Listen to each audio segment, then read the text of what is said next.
Cet épisode est une présentation de Vélo Passion, le club de vélo le plus dynamique au Québec.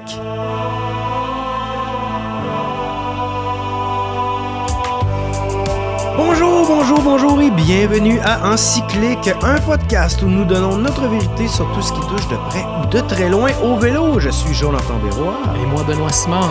Oh, écoute, Benoît,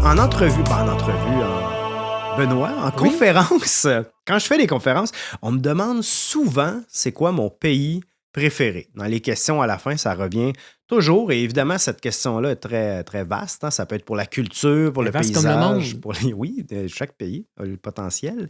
Mais le Chili, c'est mon pays préféré en termes de paysage, de nature, pas nécessairement pour les gens, mais pour avoir roulé plusieurs mois là-bas, là, il fallait qu'on fasse un épisode sur ça. Voilà. On est rendu là, mon Joe. Aujourd'hui, on va parler de Chili. Épisode 45. Non pas de sauce, mais de pays. Oui, exact. Et fait que le Chili, je sais que je choisis ça aussi parce que toi aussi, tu es allé, donc on pourra se bouncer là-dessus, mais je parlais de la nature. Particulièrement dans le sud, mais ce qui est fou, tu regardes la carte, évidemment, on a en tête le Chili qui est très, très mince. La moyenne de largeur, c'est 180 km de large, le Chili. Ce qui est une petite journée de vélo. Ouais, exact, mais quand même beaucoup de fjords et de montagnes en chemin là-dedans. Mais, je ne sais pas si tu as regardé, es-tu capable de me dire combien long que le Chili est, si tu essaies de deviner? C'est pas quasiment un 5-6 000 km, là, comme les... T'es quasiment là. C'est 4300 km de long. Écoute, c'est la distance Lisbonne-Moscou, si ça peut te dire de quoi. Ou, imagine, tu le flippes de 90 degrés, c'est quasiment large comme le Canada. Voilà. Et ça, ce que ça fait, long comme ça, donc c'est une bonne partie de l'Amérique du Sud, il y a tous les climats. Dans le nord, c'est un désert absolu, le désert d'Atacama. Après ça, tu as comme une espèce de climat méditerranéen. Tu as des forêts pluviales, des glaciers. Puis tu es quasiment en Antarctique, dans le fond, en terre de feu. Dans le nord, 0 mm de pluie par année. Dans le sud, où je t'en reparlerai, caractère austral, 300 jours de pluie par année. Alors, ça revient souvent. Si la Terre n'était pas plate, ça serait de l'autre bord de la Terre quasiment, tellement que c'est différent d'un bout à l'autre. La misère à visualiser ce qui est en tête. Ton cerveau est un tableau abstrait. Merci. OK. Du nord au sud, je te résume ça, parce que j'ai pas fait l'entièreté du Chili, malgré que j'ai passé plusieurs mois là-bas, mais j'ai pas fait la moitié nord. Alors, la moitié nord, en fait, au nord de Santiago, c'est la capitale, c'est à peu près à la moitié du pays. Puis la partie nord, c'est le désert d'Atacama. C'est excessivement sec. Sur un plateau, ça va jusqu'à 5000 mètres d'altitude. Et je pense que les seules personnes... c'est pas vrai. Il y a des gens qui m'ont dit qu'ils étaient allés là, mais moi qui n'aime vraiment pas les déserts, c'est pas quelque chose qui m'attire particulièrement. Mais je pense que ceux qui arrivent de la Bolivie, mettons, tu fais un très long voyage, il y a moyen de tourner plus rapidement de la Bolivie puis aller traverser le désert d'Atacama. Puis, désert, est-ce que c'est aussi chaud parce que non, c'est en altitude. Désert, c'est sec. Hein? Nous, on associe souvent désert du Sahara, mais un désert, c'est pas nécessairement des dunes, c'est juste que c'est sec. Et 0 mm de pluie par année, c'est sec.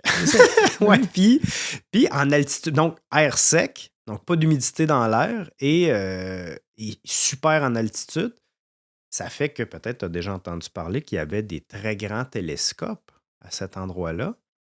Des télescopes de calibre mondial. J'en ai quelques-uns. Il y a le Atacama Large. Ensuite, les noms sont... Il y a tout ça par cœur, là. Les noms sont très bons. Il y a le Atacama Large. Ensuite, le VLT. Ça, c'est le Very Large Telescope.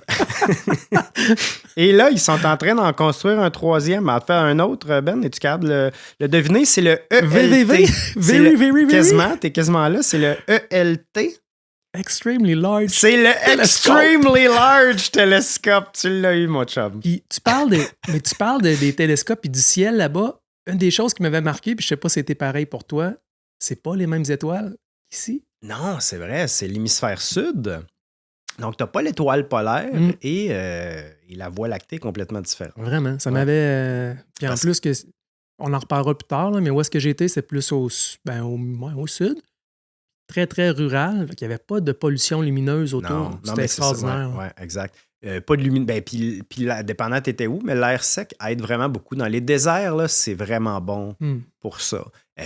Petit aparté, si vous prenez des photos, je ne sais pas, Ben, pendant tes courses, si tu as pris des photos à très longue exposition, mais quand tu es proche de l'équateur, la Terre tourne pas sur elle-même plus vite, mais ta vitesse est plus rapide que si tu es plus proche des pôles. Alors, tu dois ajuster, chose que j'ai apprise en chemin en l'essayant. Mais mettons, plus au nord, là, ici, on pourrait probablement avoir un 15-20 secondes puis avoir une petite traînée des étoiles dans le ciel.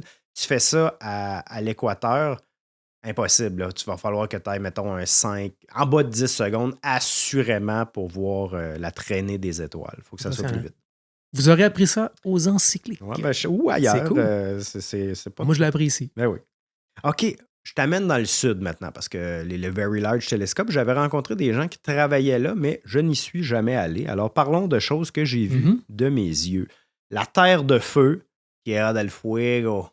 Fuego. Je le sais. Oui, puis, il faut avoir l'air fatigué quand on parle de chilien. Il faut que ça soit un fuego. Ouais, chilien, tu m'amènes là-dessus. Tu sais qu'ils ne prononcent pas la fin des mots. Hein? Le chilien, c'est comme l'espagnol qui est le plus difficile à comprendre. C'est du monde bien pressé qui parle relax. Mettons, ils vont dire finissent pas les mots. Más o menos, plus ou moins. Là-bas, ils vont dire más o menos. Ils vont pas dire. Puis qu'il y a plusieurs. Faut t'oublier la fin de tes mots. Et ils vont souvent dire, mettons, en parlant d'une personne, ils vont dire le ou la. Comme toi, tu serais pas Ben, tu serais El Ben. El Benito. El Benito. Ouais, c'est ça. C'est le même. C'est de là que ça vient, ton El Benito. Huevon. Huevon. Ouais, c'est ça. Bon, c'est comme Oui. Mais comme le Che. Tu sais, Che, il était argentin. Ernesto Guevara. Et le Che, c'est. Donc, le Che. C'est dans la même optique, là. C'est-à-dire, Che, c'est la même chose que ton Huevon. Ça veut dire comme hey, dude. C'est comme le dude. El Che, c'est le dude. Bon. Le Big Lebowski. Oui, OK. Terre de feu. Pourquoi ça s'appelle la Terre de feu? Vas-y, moi j'aurais cru à cause des volcans qu'il y a dans ces coins-là. Non, il n'y a pas de volcan là-bas. Ça, c'est la plus Terre. Haut un peu. C'est la Terre complètement dans le sud. C'est séparé d'abord à peu près moitié-moitié entre l'Argentine et le Chili. Et la grande ville, mettons Ushuaia, c'est du côté argentin, du côté est. Et du côté ouest, il n'y a pas grand-chose là, sur la Terre de feu, mais c'est... il y avait beaucoup de termes. Ça a-tu rapport avec ça? Les termes. L'eau chaude, là, tu sais... Moi, j'ai jamais vu ça là-bas. L'eau, je vais dire, pour mettre baigner sans douche, là-bas, l'eau était pas chaude. Ah ouais, hein? Non, je pense pas qu'il y ait ça. C'est vraiment là, c'est le détroit de Magellan. C'est la pointe sud. Okay. Ushuaia en Argentine.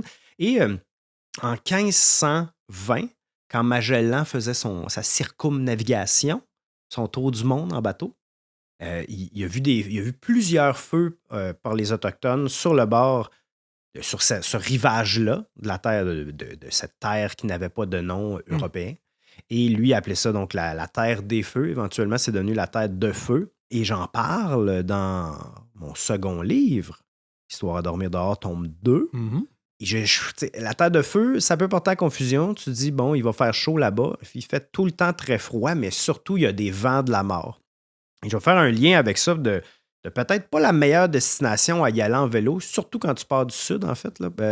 Dom Ménard, à l'émission, il nous avait dit qu'il était allé jusqu'en Terre de Feu. Si tu es dans un grand voyage où tu traverses un continent, il y a de quoi de beau de terminer au bout du continent. Et quand tu arrives vers le nord, généralement, tu as le vent dans le dos, donc tu peux rouler comme 200 km dans la journée, puis tu as fait 4 coups de pédale.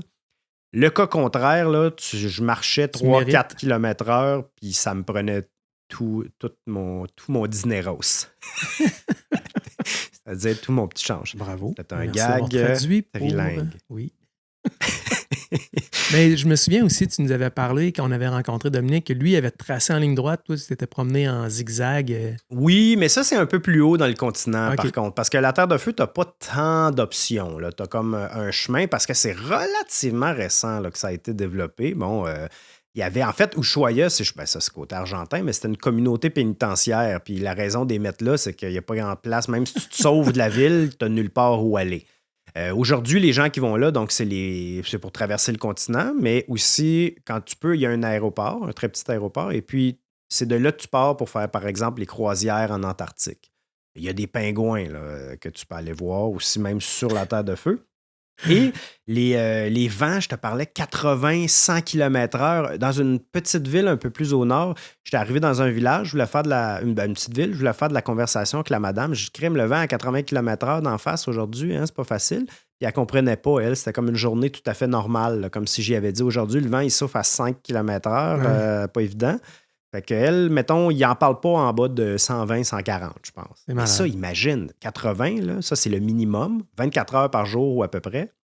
Et c'est comme si tu es sur l'autoroute dans ton auto, tu te sors la tête, mais 24 heures de temps, le bruit que ça fait. Et là, tu dis, OK, maintenant, essaie de monter ta tente. c'est impossible. Donc, pourquoi je dis que c'est peut-être pas le meilleur endroit, c'est que tu peux même pas camper. Il faut que tu trouves des endroits comme des anciennes cabanes, des vieilles stations d'autobus, juste pour essayer d'avoir un répit de 15 minutes, essayer d'arrêter. Donc, ça fait que tout le monde arrête aux mêmes endroits au final le soir, là, parce que sinon, c'est impossible. Petite parenthèse, je te parlais que c'est relativement récent comme développement moderne en Terre de Feu, qui est une île. Les frontières modernes ont été officialisées seulement en 1984. Et le Chili et l'Argentine s'obstinaient pour savoir qui avait quoi exactement. Et ils ont demandé comme médiateur M. Jean-Paul II. Barouette, le pape qui a décidé ça. Ouais, il a fendu les eaux. Lui, il n'a pas décidé. Il a fendu la terre, ouais. Et très bon. Donc, c'est le pape, petite, qui, en 84, a dit ça va être au Chili, ça va être à l'Argentine. Mais, conséquence moderne de ça, tu arrives à la frontière et vu que pendant longtemps, ils s'obstinaient ou ils ne savaient pas, ils n'étaient pas contents un l'autre de savoir c'était où, je suis arrivé en fin de journée. Là, je dis, OK, je vais passer la frontière de l'Argentine au Chili. Et de l'autre côté, je vais me reposer, me manger, tout ça. Crème, je passe la frontière de l'Argentine, puis je réalise que entre les deux postes frontaliers, il y a 15 km de no man's land. Il n'y a rien. Il y a juste du vent. Qui appartient à aucun pays?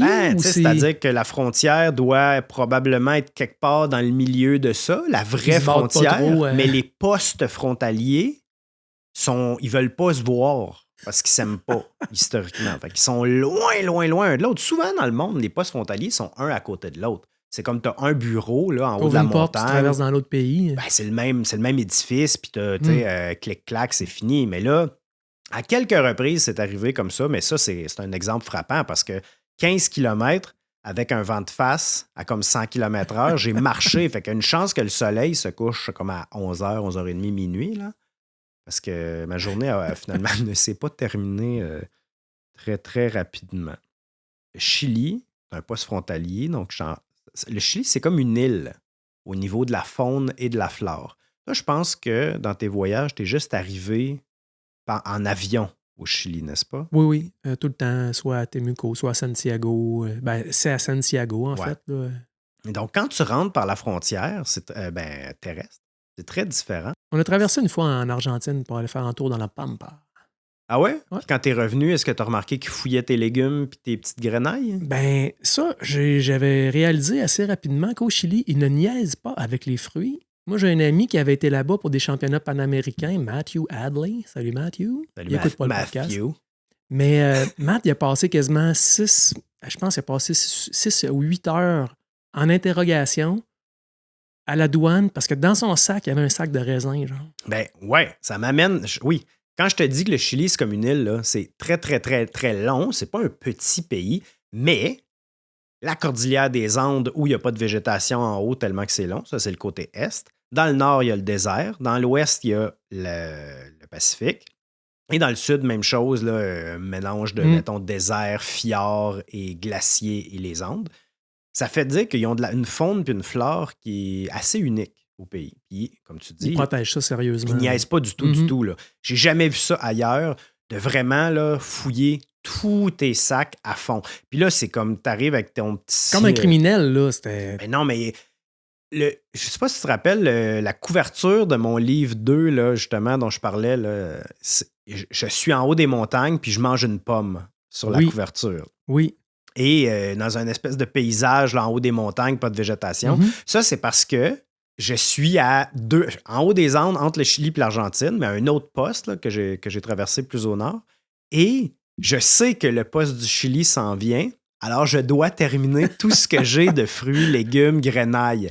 Et là, j'ai pris cette photo-là à cet endroit parce que je me dis, OK, il faut tout ce qui est fruits, légumes, mais même des céréales, là, n'importe quoi qui Ouais. peut être semi-vivant, là, du pain, n'importe quoi qui n'est pas des conserves, ils vont te l'enlever. Puis de l'autre côté, je ne sais pas ça va être combien long là, où je vais pouvoir retrouver S'il y ça. a 15 km Et entre de les tout- frontières. Ben, là, c'était une bonne descente. Là, de l'autre côté, c'était un autre truc. Mais puis l'autre chose, principalement aussi, je suis très cheap, donc je ne veux pas jeter Il ma faut pas nourriture. gaspiller. C'est tout à ton honneur, le gaspille alimentaire. Ben non, je sais, c'est ça. Alors, je t'amène, mettons, du sud. On va remonter, là. Il y a une section après ça qui n'est pas vraiment faisable du côté Chili. Il y en a qui vont passer, ils vont revenir en Argentine, par exemple par la Ruta 40, la route 40, mais c'est pas super cool, c'est une grande autoroute. Là, il y a quelques villages ou des petites villes dans le sud du Chili. Moi, j'ai pris un traversier, puis ça ressemble un peu à. Je n'ai pas fait les fjords en Norvège, là, mais j'ai l'impression que ça ressemble à ça.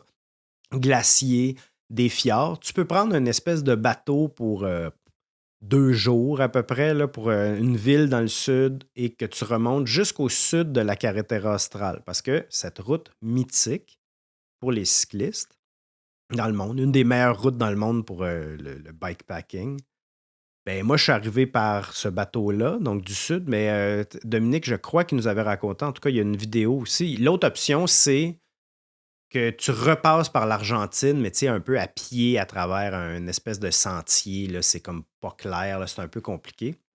Et donc, la pointe sud de la Carretera Austral, l'autoroute du sud, moi, je suis arrivé comme ça, puis là, il débarque, puis évidemment, il pleut, là, parce que c'est là, ça, c'est Les l'endroit où il pleut. 360 jours C'est par année. l'endroit où il pleut 300 jours. Puis la Carretera, pour te mettre, là, on est à peu près au tiers sud, OK, mettons, du pays. Et c'est une route de 1240 km.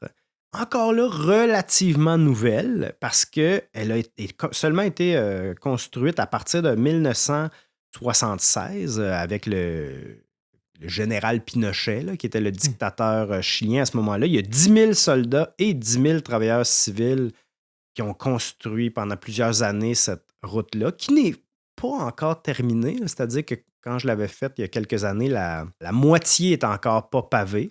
Ce qui est pour moi un avantage, là, parce qu'il y a moins de camions ou de genre tourisme à la VR. Là, donc Il n'y a beaucoup pas de de gens. grand centre non plus par Écoute, là-bas. Là. Ben, c'est la Carretera, là, c'est une des quelques régions du monde les moins densément peuplées. Tu peux être 50, 150 km sans maison.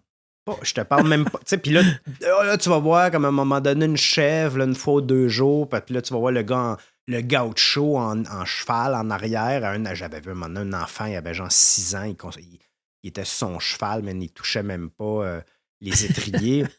Et puis, pour te donner un ratio, une comparaison, le Québec, on a sur l'ensemble du territoire, là, parce que c'est grand quand même Ouais, à vers cause le du nord. nord, ben oui. Exact. On est à 6 habitants par kilomètre carré au Québec. La Mongolie sont à 2 habitants par kilomètre carré. Et cette région-là du Chili, qui n'est pas énorme là, quand même, là, somme toute, sont à 1 habitant par kilomètre carré. C'est bien de tomber sur le bon, hein? Le bon habitant, c'est tombé sur le moins bon. Quand tu vas une maison, souvent, ils en profitent. long. Là, ils vendent une coupe, ils vendent de la confiture, des affaires ou du miel, tout ça. Et je n'ai jamais mangé autant de miel de ma vie parce qu'à un moment donné, le seul format Ça qui se conserve vendait, longtemps? ben, le miel, c'est le seul aliment qui ne passe jamais date. Mais non, mais c'est pour ça que je dis ça. Dans ces régions éloignées-là, c'est peut-être une valeur sûre, c'est d'avoir du miel dans son... Ouais, c'est sûr, ben oui. Mais c'est juste que j'avais acheté le format 1 kg. Puis, t'en manges en estique pour finir 1 kg. Quand j'étais revenu après, mon frère, il m'avait donné un petit cadeau. Il m'avait donné un pot de miel. J'étais Merci, mon frère. Oui, merci, merci. Mais Tu l'as oublié chez lui? Il savait même pas. C'était juste, hey, je suis allé à telle place, je t'ai acheté du miel, tu sais, tout ça. Puis j'étais comme un peu tanné de manger du miel, mais il était très bon. Salut, Sacha. Bonjour, Sacha. OK, la route, je te disais que c'est une route populaire, la Carretera. Puis donc, c'est une route où je pouvais croiser. Là, je roulais avec l'Allemand, avec mon ami allemand, Freddy, pour la 3e fois. Et c'est là que j'ai rencontré, je pense que j'ai dû déjà vous parler de Pasco, là, que j'ai revu, un Italien. C'est là que je l'avais rencontré. Il dormait sur le bord de la route et il s'est joint à nous. Et comme il n'était pas capable de rouler plus vite que nous, finalement, on était comme obligés de rouler ensemble. Fait qu'on est devenus amis. Puis, sur cette route-là, c'est une route excessivement populaire, Ben, mais tu verras quand même moins que le Petit Train du Nord parce que je pouvais croiser, tiens-toi, jusqu'à 12 autres cyclistes par jour. Quand même. Mais oui, dans le sens inverse, surtout. Tous des grands voyageurs ou tu sais, dans. Ben non, il y en avait beaucoup. Je te dirais la moitié peut-être était dans un mode traverse de continent et l'autre moitié faisait la Carretera peut-être en aller-retour. Il y en a qui faisaient la première moitié aller-retour, la moitié nord, parce que justement dans le sud, tu étais un peu pogné, fait qu'il faut que tu reviennes. Puis sinon, ceux qui faisaient le continent, ben là, ils se trouvaient soit le traversier ou passer à l'Argentine dans le sud. As-tu croisé des cyclistes locaux? Tu sais, comme qui font ça pour le plaisir de faire du vélo? Non. Ou c'est... Pas aucun Chilien. En Amérique du Sud, il y a beaucoup de Brésiliens. Et j'avais en Argentine, peut-être quelques autres ici et là, peut-être Colombiens, parce que c'est des pays peut-être un peu plus vélo, un peu plus développés. Mais ils vont. Le continent est tellement grand que souvent les gens, je les croisais dans leur propre pays. Fait que je pense pas que j'ai croisé de Brésiliens ailleurs qu'au Brésil. Et leur budget est vraiment moindre. Hein. Si tu penses que ton équipement il est rendu vieux, puis lettre, puis que ça te prend du nouveau stock, tu vas là-bas, puis... Peut-être en région aussi loin des centres que ça. Je veux dire, à Santiago, c'est une ville moderne avec des trucs modernes. Dans mon expérience. Oui, t'as raison, mais j'ai en tête là, les gens que je voyais qui ils n'ont pas de marché de sacoche, puis ils ont comme des vieux bidons de plastique. Là. Imagine... une bonbonne d'essence, mais t'as coupé le dessus, puis tu l'as attaché avec... tu l'as comme vissé après ton bike ou après un vieux rack en man. C'est lourd. Puis eux, ils me regardent avec mes sacoches en molle, puis ils sont comme, oui, on tes sacoches molles, ben pourri, ça. Tu mets t'accotes ton vélo, puis tout ton stock qui est écrasé. Je pense quand même mes sacoches molles sont meilleures. On peut pas tous les sauver, Joe. La Carretera, là, il y a une raison pour laquelle c'est si populaire. C'est rare les routes dans le monde que je referais intégralement. Il y a la route du Pamir en Asie centrale, au Tadjikistan aussi. Puis dans mon top 2, là, c'est ça. Là, Carretera, c'est à chaque jour des glaciers. Il y a tellement pas de monde, tu as l'impression que c'est comme la Terre il y a 4000 ans, il y a 7000 ans. Il n'y a personne, tu as des glaciers. Pour quelqu'un qui voudrait y aller comme ça, faire ce parcours-là, aller-retour, comme tu en as parlé, peut-être que certains font. T'atterris où? Tu repars de où? C'est Santiago? Ça serait Santiago, mais après, c'est quand même pas mal plus vers le sud. Je pense que tu peux prendre un autobus ou peut-être même un autre petit 1000 avion. km au sud? Là, Ouais, c'est loin. Mais peut-être un autre petit avion. C'est sûr que c'est compliqué de te rendre là. Peut-être arriver de l'Argentine. Je ne sais pas s'il y a des vols, mais d'après moi, Santiago, ça serait quand même plus facile. Ça commence à une ville qui s'appelle Puerto Montt. Et ça, c'est comme le kilomètre zéro là, de la Carretera vers le sud. De la Patagonie. Mais c'est tellement long, tu sais, on parle de plus en plus, évidemment, de vélos de gravel à travers le monde, mais quand tu fais comme 600, mettons, des centaines de kilomètres sur de la rocaille, là, puis pas de la petite belle gravel, là. Oh oui. À un moment donné, quand j'étais justement avec les deux gars, on rattrape l'asphalte là, après des semaines, là, ou une semaine et demie de puis ça monte, ça descend, puis là, tu as de la poussière.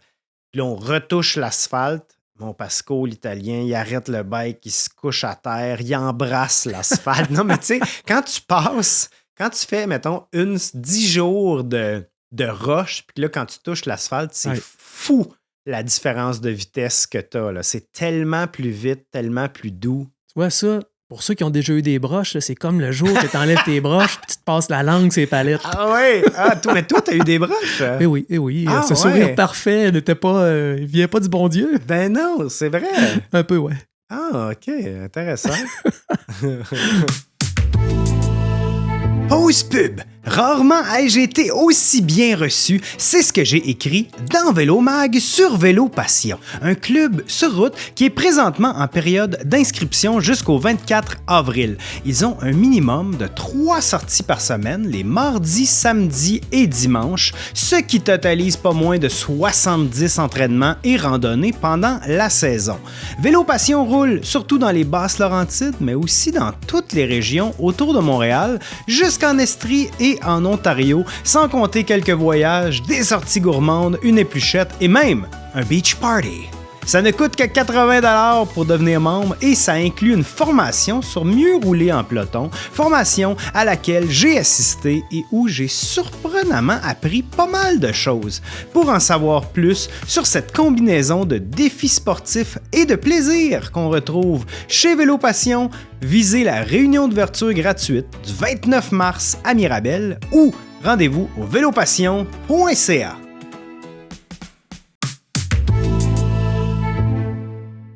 Ah oui, puis avec une petite anecdote, vu qu'il y a tellement pas de monde sur la route, donc à part l'asphalte, là, avant l'asphalte surtout, le plus vers le sud, mais il y a des lacs bleus.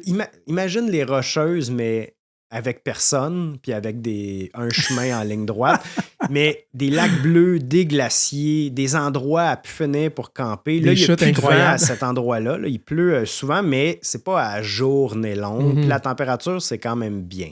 Donc, contrairement à la Terre de Feu, que je ne recommandais pas spécifiquement, la Carretera, je le recommande vraiment. Tu peux pas te perdre. Là. Il y a une route, mais juste n'importe où sur le bord de la route, tu peux camper, parfois peut-être en passant de clôture. Là, mais à quelle période de l'année tu es allé là? Ça sera en été. Janvier, février? Ou... Oui, parce que c'est l'autre hémisphère, c'est ça. Ouais. Donc, il y a peut-être une fenêtre là, de 4 mois qui est intéressante pour notre hiver. C'est vraiment super bien. Puis vu qu'il n'y a tellement pas d'auto, avec mes deux chums, on jouait beaucoup à Mario Kart. Je sais pas si tu as déjà essayé ça. Tu lançais des bananes, puis... La banane, non, là, mais on faisait semblant de lancer des bananes, mais ce qu'on faisait, vu qu'on avait des sacoches, donc de côté, molles, comme j'ai dit, eh bien, on se frappait un l'autre en roulant pas très vite, souvent en montant des côtes, et on faisait... On se désennuyer. Quand quelqu'un avait un peu plus de boost, on se mettait à crier. Puis là, on lançait comme une fausse banane en arrière, puis l'autre devait siffler ou faire semblant qu'il y avait. Puis on se frappait nos sacoches. Vous lanciez par terre, puis. Tout ça partit du fait qu'évidemment, mon ami Pasco est italien, et donc il disait It's a me, Pasco. C'est Luigi. Et c'était quoi l'autre? Ah oui, on jouait à. C'est un autre jeu intéressant qu'on peut jouer partout dans le monde. Devine l'altitude. Évidemment, avec les temps modernes, tout le monde a des GPS et tu as l'altitude tout le temps écrite dans ta face, fait que c'est moins agréable. Mais devine l'altitude, c'est intéressant. Tu peux jouer à ça 2-3 fois par jour. Tu sais que l'altitude précédente était par exemple 600 mètres.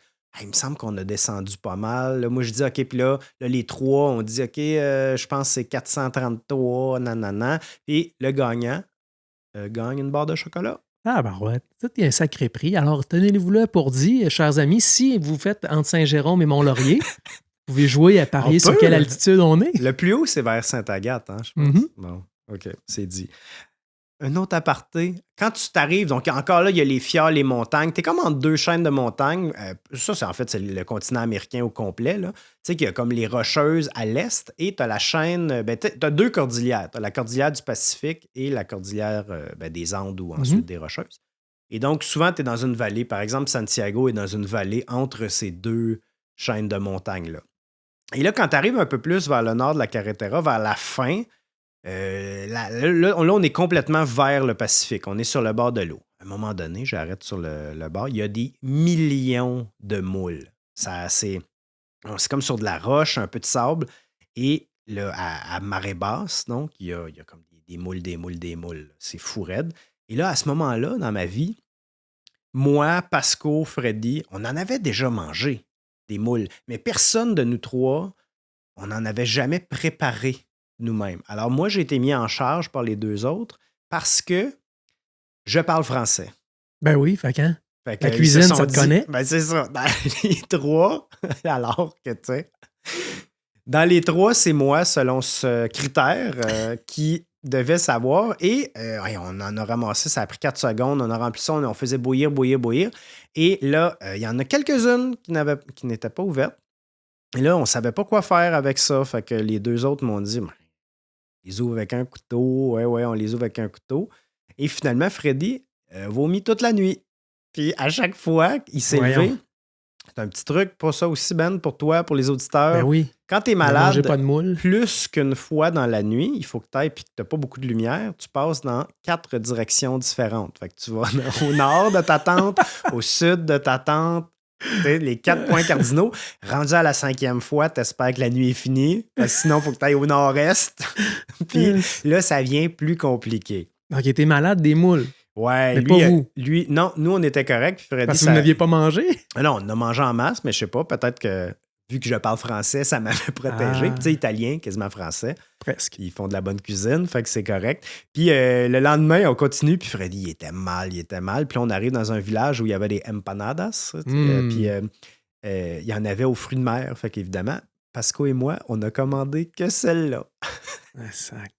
Les empanadas, ça, c'est une autre chose qui est pas propre nécessairement au Chili, là, mais moi, qui m'avait marqué là-bas, là, quand on allait faire les courses, on arrivait dans les petits villages, c'est très rustique, où est-ce qu'on allait, là, souvent, là, c'est pas des grosses places, mais tu te renseignais un petit peu, puis il y a tout le temps une maison où est-ce qu'ils faisaient de la cuisine, puis on se présentait là pour dire on aurait besoin de tant d'empanadas pour la gang, puis ils nous préparaient ça. C'est comme si on venait cogner chez toi aujourd'hui, puis dire hey, ça a l'air que t'es bon en cuisine, toi tu fais des moules. Il y avait rien qui indiquait à l'extérieur. Non, il fallait connaître. On rentrait dans les petits villages, puis là tu demandais quasiment au dépanneur hey, c'est qui fait des sandwichs ici, puis il t'envoyait à quelque part. C'est cool. Les empanadas maison, c'est délicieux, c'était impressionnant. Mais toi, c'était dans la région des 7 lacs, là, à laquelle on arrive immédiatement. Parce que la route dont tu me parles, elle se termine là à peu près? Ouais, à Puerto Montt, c'est pas mal le sud là, de la région des lacs et des volcans. Mais je veux juste dire, j'utilise beaucoup d'images de la Carretera Austral en conférence, justement,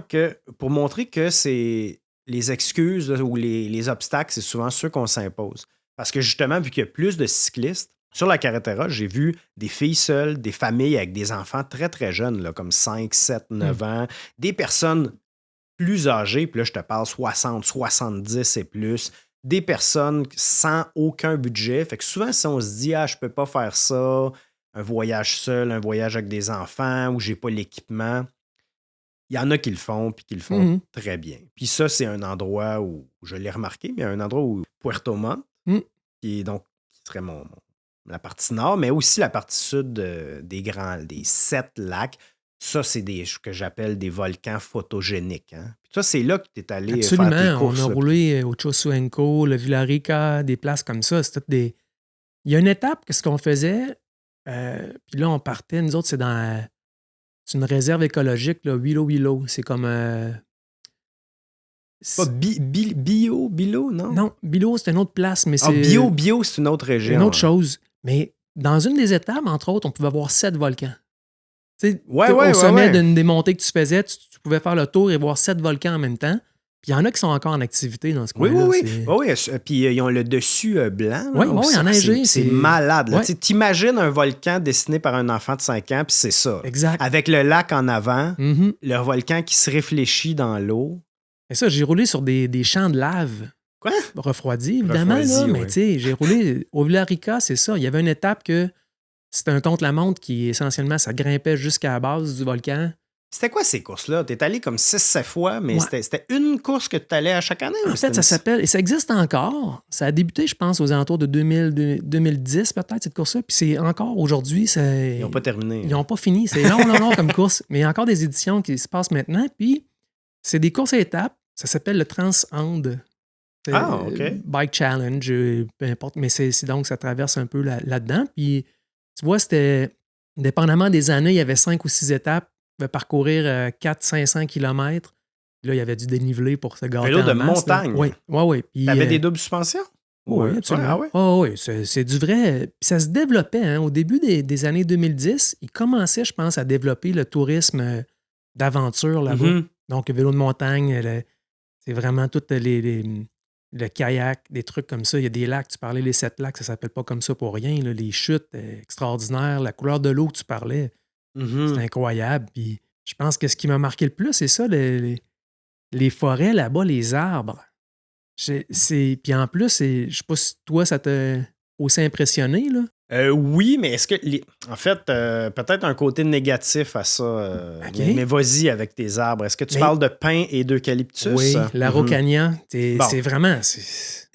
C'est une forêt artificielle, c'est-à-dire que c'est une monoculture. Des fois, c'est des pins, des fois, c'est de l'eucalyptus, qui sont pas des arbres qui viennent de là, qui sont des arbres qui viennent d'Australie. Puis c'est des arbres OK. qui sont très huileux. Puis souvent, dans les monocultures, ils prennent l'huile parce que ça pousse quelque chose comme 7 fois plus vite. On parle pas de la même chose, mon Joe.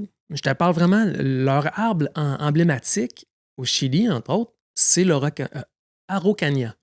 Ben, Ça mesure 50 ouais. mètres de haut, ça date du Jurassique. D'après moi, il y a quelqu'un qui a amené ça là, mais ça fait longtemps maudit. Ah, là. OK. Ben, Araucania, c'est le nom de la région aussi. C'est le nom de l'arbre. Ah, ben, un a donné l'autre. Ouais. Mais l'arbre était là. Mais si tu as vu ces arbres-là, Ouais. c'est vraiment super. Parce Ah, que ouais. cette même région-là, peut-être légèrement plus vers le nord, je sais pas si tu avais entendu parler des Mapuches, là, qui sont les Autochtones. Ben oui. On a eu droit à des spectacles d'ailleurs de C'est ça. vrai? Ben oui, ça faisait partie un peu du Transcendence, qu'est-ce qu'ils amenaient pour nous faire découvrir leur culture. Ils l'ont pas eu facile, là, eux. Fait que je pense qu'il y a un certain renouveau culturel. Maintenant, c'est plus facile, mais ils se sont fait enlever beaucoup leurs terres, puis particulièrement dans, justement, Pinochet, dans les années 70, 80, tout ça, puis ils ont rasé la forêt primaire, qui, eux, c'était vraiment un peuple de forêt. Puis là, ils vivent avec maintenant la monoculture, fait qu'ils perdent leurs herbes, toute leur médecine par rapport à ça, mais également où ils habitaient. Puis aujourd'hui, ben, c'est remplacé par des forestières qui sont comme quelques compagnies qui font beaucoup Ils vont exploiter la d'argent. région. C'est ça. Puis même, pendant que j'étais là, il y avait des grands feux de forêt. Puis les forestières disent toujours, c'est les Mapuches qui mettent le feu aux forêts. Ben oui. Mais ce qu'on me dit, là, il n'y a pas de preuve à ça, mais tu sais, une forêt qui est attaquée par un insecte, elle n'est pas sous l'assurance, mais une forêt qui a été brûlée par quelqu'un d'autre, elle est sous l'assurance. Et là, ce qu'ils trouvaient après le feu, c'est il n'y avait aucun équipement. C'est comme si tous les équipements, tous les camions, toutes les scies avaient été enlevés 2 jours avant. Fait qu'il y en a qui disent c'est la forestière, mais quand ils trouvent des bébites, ils mettent le feu à leur propre forêt, puis ils se font rembourser après, puis après ça, ils attisent en disant c'est la faute des Mapuches. Où il y a de l'homme, il y a de l'hommerie. Mais c'est intéressant. J'avais visité aussi un musée Mapuche. Ils ont une vraiment belle histoire où ils ont repoussé. C'est là où l'Empire Inca, puis c'est là où les Espagnols, même, ils ont repoussé tout le monde jusque dans les années 70. Je sais qu'on a traversé plusieurs villages autochtones, nous autres, des petites maisons en bois rond encore. Là, c'était vraiment. Ça, d'ailleurs, ça fait une couple d'heures que tu fais du vélo dans la forêt, dans le No Man's Land, puis tu arrives dans des villages comme ça, en cabane en bois rond. D'un coup, il y a une dameuse, un BR là, à 400 000 $ dans une cour. Ah ouais? T'es comme, qu'est-ce que ça fait ici? Puis à chaque fois qu'on est allé, évidemment, c'était l'été là-bas. Puis nous, c'était des températures entre 30 et 40 degrés Celsius, là, sec, poussiéreux, comme incroyable. Et là, tu vas dans un village qui est fait en bois, puis il y a un BR à 400 000. Qu'est-ce que ça fait ici? Mais l'hiver, là-bas, c'est reconnu. Il y a comme 2-3 mètres de neige dans les villages, tout le kit. Là. C'était vraiment quelque chose. Il y a même des camps d'entraînement qui s'organisent un petit peu plus au nord de là, à Chi'an, qui est une ville là-bas. Des gens qui vont faire du ski, des camps d'entraînement de ski alpin là-bas l'été. Là. Ben, l'été chez nous, évidemment, mais leur hiver. Mais ça m'avait marqué. Une cabane vraiment rustique. Puis à côté, là, des motoneiges puis des trucs ultra modernes pour la neige d'hiver, évidemment. À quoi ça ressemblait tes sentiers là-bas? C'était vraiment du single track? Parce que là, moi j'ai suivi le chemin. Des single track. Il y avait même des bike parks qui commençaient à se développer. Entre autres, à Chi'an, c'est reconnu maintenant pour ça. Comment t'écris ça, Chi'an? Chillan. Ah, OK. Le A avec un petit accent dessus. Là. Ouais. Mais donc, comme je t'ai dit, c'est peut-être là, ça fait une dizaine d'années de ça, un petit peu plus. Mais ils commençaient à développer la région pour le tourisme d'aventure, du vélo, entre autres. Donc, il n'y avait pas encore de vrais sentiers de vélo, travailler mécaniquement ou fait à main d'homme. C'est souvent, on faisait ça dans des chemins de charrette ou des places où il y avait du bétail qui était passé, dans des sentiers faits par les animaux. Donc, c'est le genre d'endroit où aujourd'hui, un vélo à assistance électrique serait incroyable parce que ça te permet de faire beaucoup plus de kilométrage puis pas juste te brûler dans le premier 20 kilomètres de montée. Probablement, parce qu'il y a de la côte, là, c'est sûr. Là, des fois, ça n'avait pas de sens. Mais là, Là, c'est pas tout le monde qui est un homme bionique comme Benoît Simard. Là, puis non, mais d'où ça peut être le fun d'avoir un e-bike aussi. Là, ça que je suis d'accord avec toi là-dessus. Mais je me demande, encore là, il y a des centres de villégiature qui se développent beaucoup, j'ai l'impression. Puis, moi, je te parlais des termes, des places où ce que les gens, les familles, ils vont pour aller se baigner, puis dans de l'eau chaude naturelle, tout le truc. Ça, il y en avait plusieurs déjà. Ça, c'est des gens de la place qui allaient là, tu sais, comme des gens... Parce que là, la région dont moi, où j'étais, où qu'on parle, c'est à 800 km au sud de Santiago. Là. Ah, OK. Pour se rendre, tu as une route de 600 km en asphalte impeccable, super belle. Là. Mais après ça, quand ça coupe, là, il y a un 4x4. Mais les 7 lacs, c'est quand même... Mais je pense que, justement, la route, ça doit être en lien avec ça, là. C'est à partir de ce moment-là, quand tu arrives du sud, que tu commences à voir des maisons... moderne. Ouais, là, des maisons, comme des belles maisons, comme tu verras à Bromont. Là, ça, c'est peut-être plus la région où est-ce qu'on parlait du Villarrica tantôt, à Pucón. Ouais. Il y a aussi une place de villégiature. Il y a déjà eu des Ironman. Sorno, c'est dans ce bout-là aussi. Là, je ne saurais pas te dire. Ou non, je peut-être... Mais il y a eu des triathlons de la série Ironman à Pucón. Ah. C'est une ville qui était connue pour ça aussi. Ça, c'était impressionnant là-bas, dans la rue. C'est sur le bord des lacs, puis tout. Puis il y a le volcan, évidemment, pas loin. Donc, il y a un système avec des lumières rouges ou jaunes. Si le volcan commence à être tannant, ça peut clignoter puis dire OK, partez. Donc, il y a un système de lumière qui est encore en marche, là, je veux dire. Mais avec raison, hein, j'avais pas. Ça, c'est un petit peu plus au sud de où tu parles, là, mais dans la carretera, vers la fin de la carretera, j'avais passé un village. Ça, c'est un glissement de terrain. Il avait reçu beaucoup de pluie, pas étonnant. Puis, il y avait une partie de la montagne qui avait tombé. Ça avait tombé dans l'eau, puis ça avait créé, genre, un raz de marée de. Ouais, mais de rivière. Puis, c'est un village de 140 personnes, Villa Santa Lucia. Puis ça avait tué, ça avait comme rasé le village. Là. Aujourd'hui encore, on dirait que c'est une carrière, le village. Fait que ça a tout pogné, ça a avalé une partie du village. 22 personnes sont mortes comme bang de même. Puis aujourd'hui encore, il y a 2 magasins, puis c'est bien moins hot qu'avant. Là.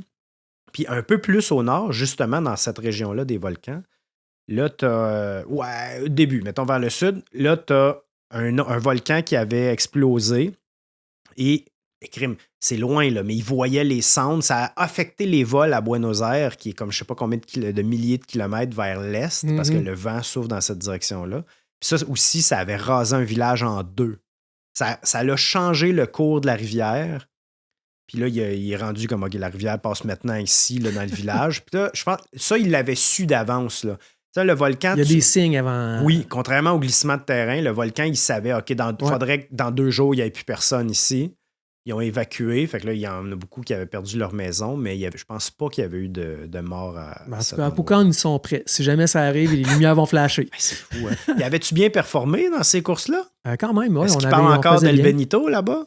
Peut-être qu'il pense que c'est tranquille pas mal, ma carrière là-bas. Là. Mais non, mais on a déjà remporté la course. Qui ça?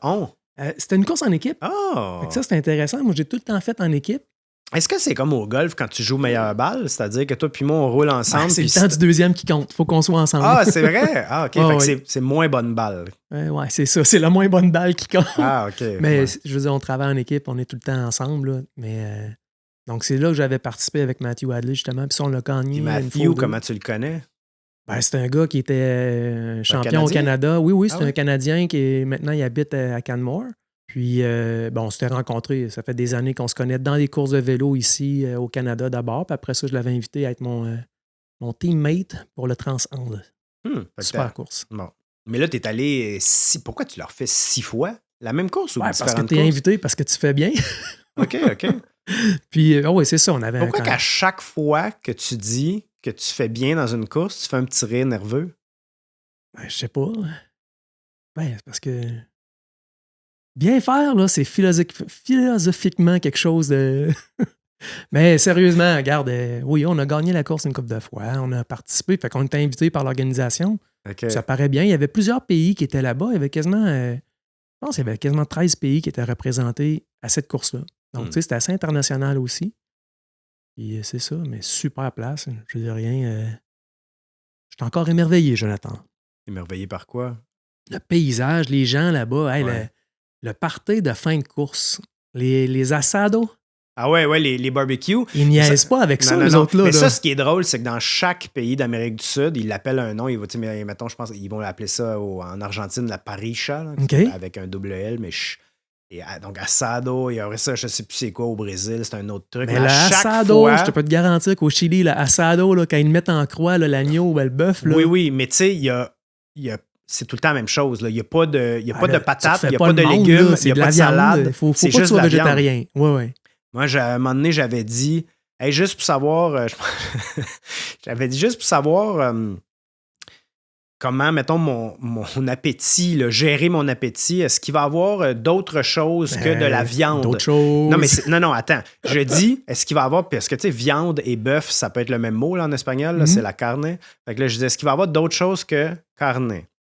Fait que là, on commençait avec le steak, puis là, ils m'ont dit, c'est. Oui, il va y avoir des tranquille, ribs, il va y oui, avoir des. C'est ça, comme calme-toi, il n'y a pas juste du bœuf, tu sais, il va y avoir salsicha, il va y avoir des saucisses, il va y avoir du porc, il va y avoir du poulet, mais évidemment, aucune verdure dans la place. Là. Mais moi, ça, c'est une chose que je retenais quand même. Ils prenaient ça au sérieux, eux, là. Il y avait les gens qui s'occupaient du barbecue à la fin, là, puis ils préparaient ça pendant des jours avant. Ouais. J'avais passé 5 semaines chez mon ami Francisco à Santiago, un Chilien avec sa conjointe. Et à un moment donné, il y a un party chez lui. Il y a ses amis chiliens qui sont là. Puis là, lui, il fait son asado à l'extérieur, puis il se promène avec sa viande coupée. Puis là, il raconte à tout le monde, il parle à ses amis, puis il dit qu'il était allé récemment en Asie, là, mettons aux Philippines. Puis là, il leur dit, hey, là-bas, là, ils savaient même pas comment préparer un asado. Hein. Puis là, tout le monde est comme outré. Mais non, tu me niaises, mais au moins du bœuf. Non, mais là, il raconte... Francisco, il raconte qu'il était aux Philippines puis il a fallu qu'il prenne le contrôle comme du barbecue parce que là-bas, ça marchait pas. Là. Sors le pisco, ben ouais, let's go. C'est le pisco, man. Ça, c'est plus Pérou, je pense. Là, mais il y en a là-bas aussi. Ils nous offraient ça. Mais as-tu... je termine la région des lacs avec ça, mais est-ce que tu as goûté au mote con huesillo? Je saurais pas te dire. Et ça, ils vendent ça sur le bord de la route pas mal aussi. Là. C'est comme leur drink local. C'est une pêche au complet. C'est comme du jus, mettons, qui devient du jus de pêche, là. Puis huesillo, c'est de l'avoine. Fait que c'est comme une grosse pêche, genre de fruits séchés, là, dans le fond. Puis là, tu manges la pêche, tu manges l'avoine. Ou c'est de l'avoine ou de l'orge? C'est comme mou, là. C'est comme tu sais, genre des céréales puff, mais dans le liquide, là. Dans le jus. Puis là, tu bois ça, puis c'est... là, je te le décris, on dirait que c'est fruits, en tout cas, c'est très, très bon. Tu me fais penser à leur jus de fruits là-bas. Ouais. Encore une fois, ils niaisent pas avec les fruits. On a bu des jus de fruits incroyables parce que c'est quand même un pays qui est reconnu pour cultiver là, des différents types de fruits, là, mais... ouais, donc, j'ai peut-être pas bu ton drink à la pêche, bon, mais bout de batège otorieux, le restant... Faut que tu retournes pour la 8e fois. Oui, mon fils me le rappelle. Mais là, tu me parles de la Carretera. Je pense que ça pourrait être un projet, ça. C'est vraiment exceptionnel. C'est à faire. C'est vraiment à faire. Je te dis, là, il n'y a pas beaucoup de routes que je referais intégralement. Ça, j'aimerais ça la refaire.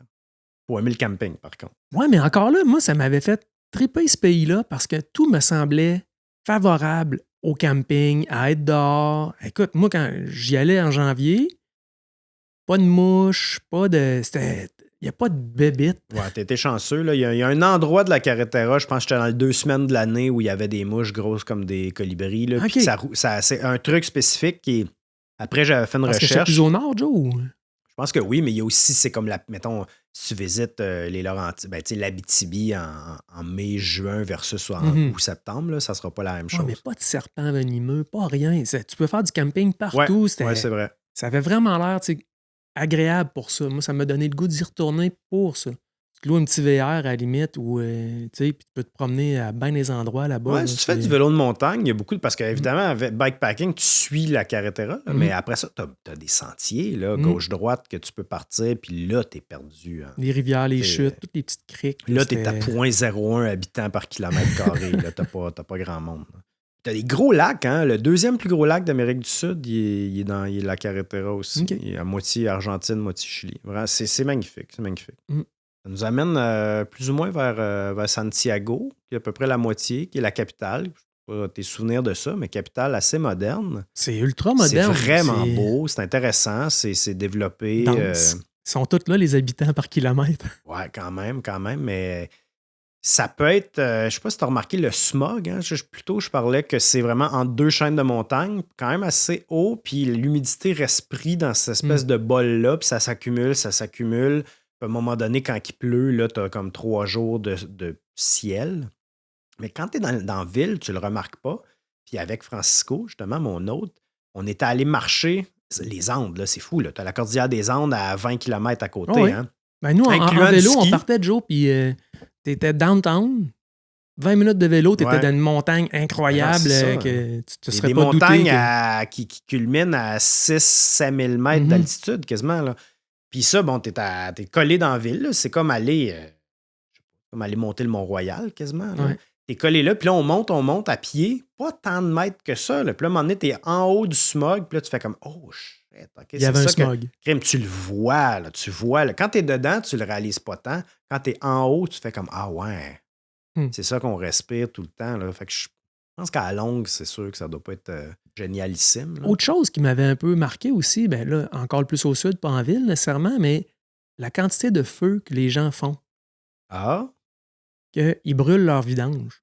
Puis il y avait toujours... ben, là, on En se promenait campagne, en sûrement, campagne, ouais. là, on roulait, puis il y avait toujours un feu sur le coin d'un terrain d'un habitant ou de quoi. Ils brûlaient des cochonneries à longueur de journée.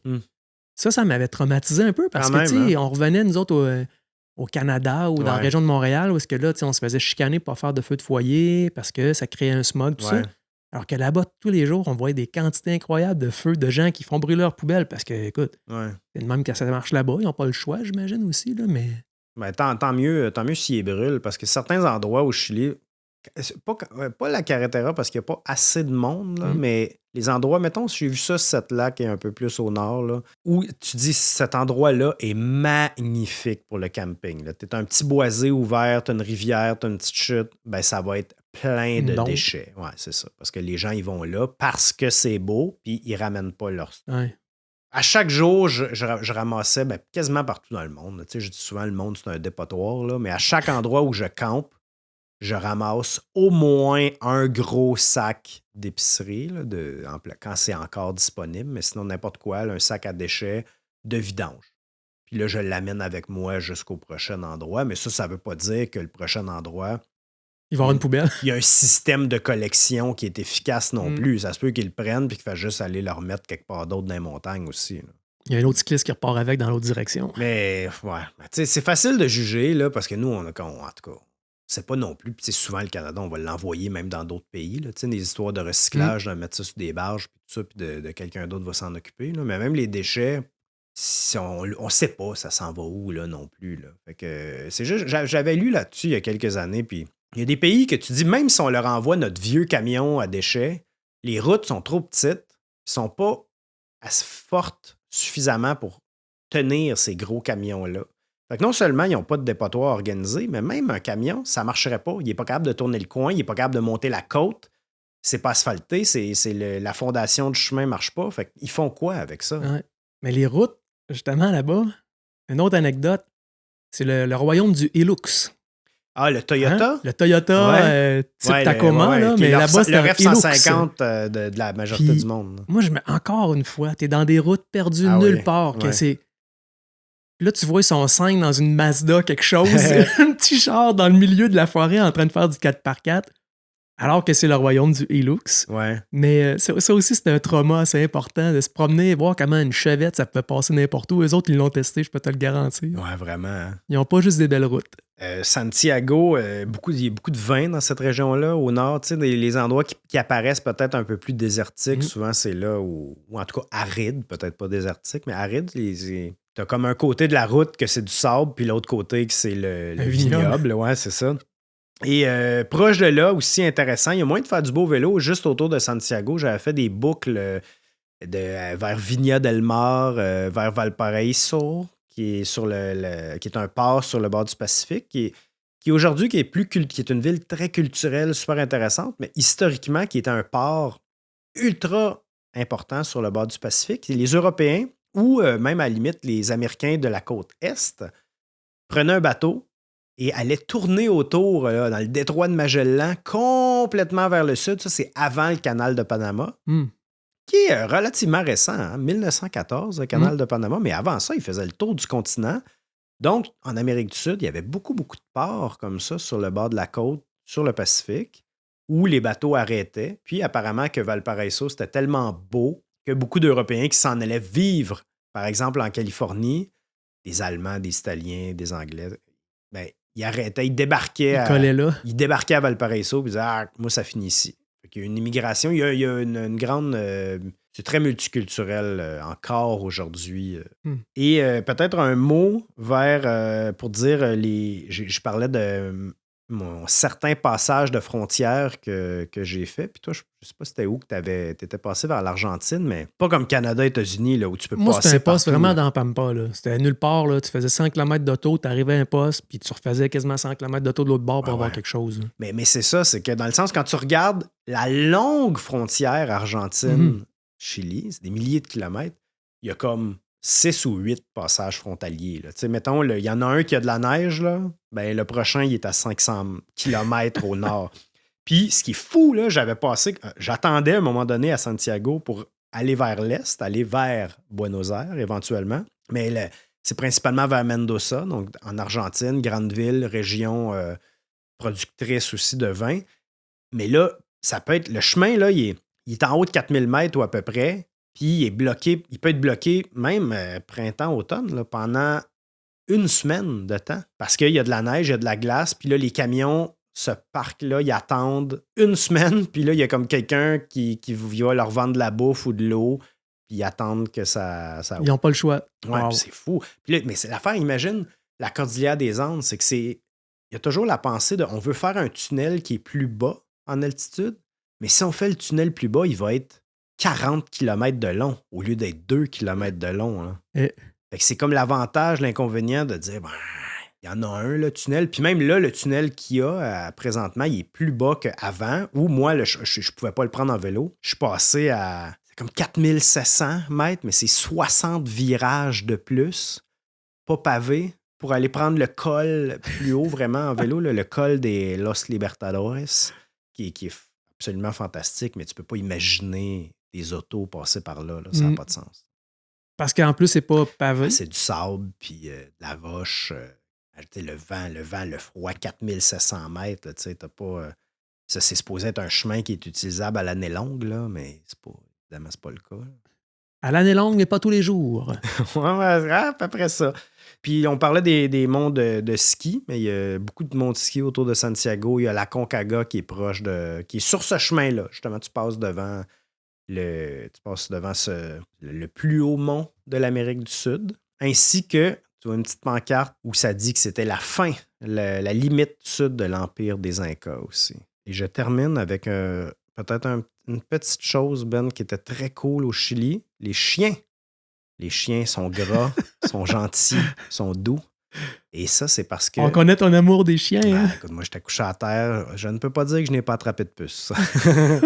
Mais c'est qu'il y a des chiens dans le monde, vous savez, des chiens personnels, des chiens privés et des chiens... Les chiens ne sont pas à tout le monde. Et des chiens, errants.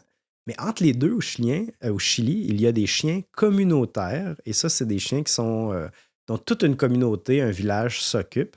Et les chiens sont le fun. Ils viennent voir ceux qui campent, ils se promènent, tout le monde les nourrisse. Et ça fait... c'est très agréable. Ouais, je découvre ton amour pour l'animal canin là, avec votre baladeuse qui vous a accompagné sur des centaines de kilomètres. Un animal qui se laisse flatter, ça me redonne le goût de dérouler. C'est très agréable. Voilà. Alors, on recommande le Chili, Benoît. Oui. Différentes régions pour différentes aventures. On va classer ce chapitre. En pensant au doux ronronnement d'un chien. Mais nous prenons vos commentaires et vos questions. Benoît, comment te joint-on? Au @encyclique. Et je suis disponible au @Jonathan Desrois. Merci beaucoup pour votre écoute et à bientôt pour d'autres encycliques. Ouf!